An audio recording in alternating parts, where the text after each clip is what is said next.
Hello, everybody. So today I'm going to do a quick review of a part three, sections 1, 2, 3, and 4 of the book How to Win Friends and Influence People by Dale Carnegie.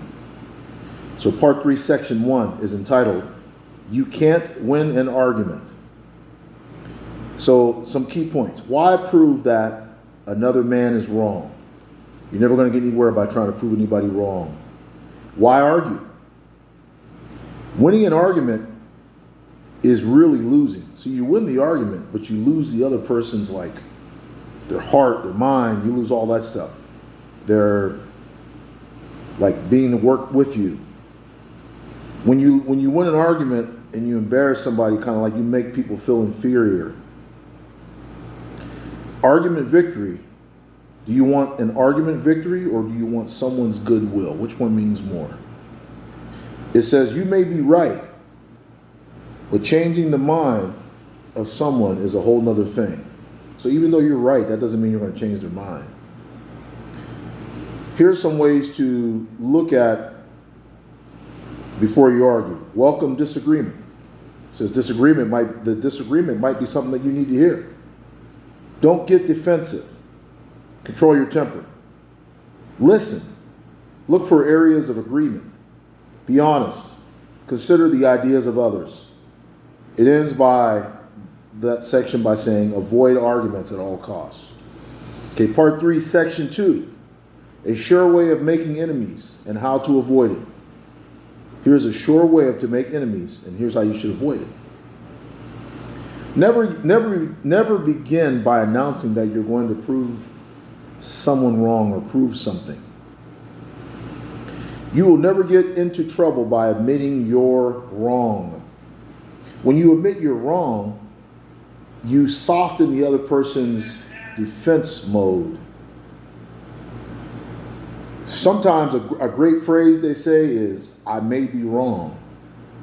You could say I may be wrong, but I think the dictionary says this, or I could be wrong, but I thought I read this.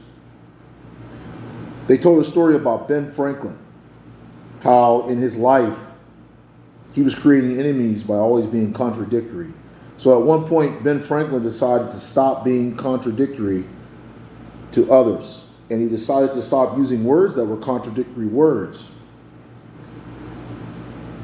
It says, show respect for the other person's views. Never say you're wrong. Part 3, section 3. If you're wrong, admit it.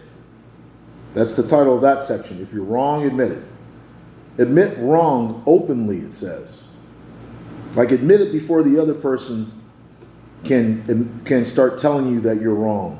It says beat the other person who might they told a story of a person who was walking their dog in the park or in some park in an area where they're not supposed to be unleashed. And he got caught by a park ranger or something like that.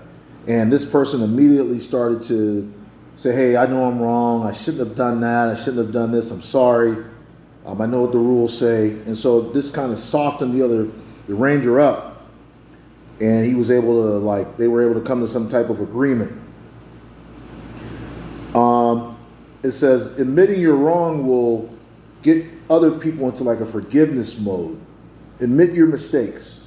Admit quickly and emphatically. Part 3, section 4. Part 3, section 4 is called A Drop of Honey.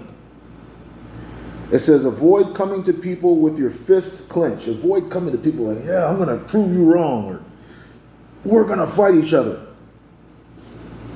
It says, work to understand where you differ. Instead of going against, work to understand where you differ. Look to find areas where you agree. If you clench your fists, the other person surely is going to become defensive and clench their fists. Quit forcing. Quit forcing, trying to force your way, but be gentle. Convince people that you are their friend. Use friendliness and gentleness. Abraham Lincoln said, a drop of honey catches more flies than a gallon of gall ever will. The end of the chapter says, end of that section says, begin in a friendly way. So once again, this was part 3, sections 1, 2, 3, and 4 of the book, How to Win Friends and Influence People.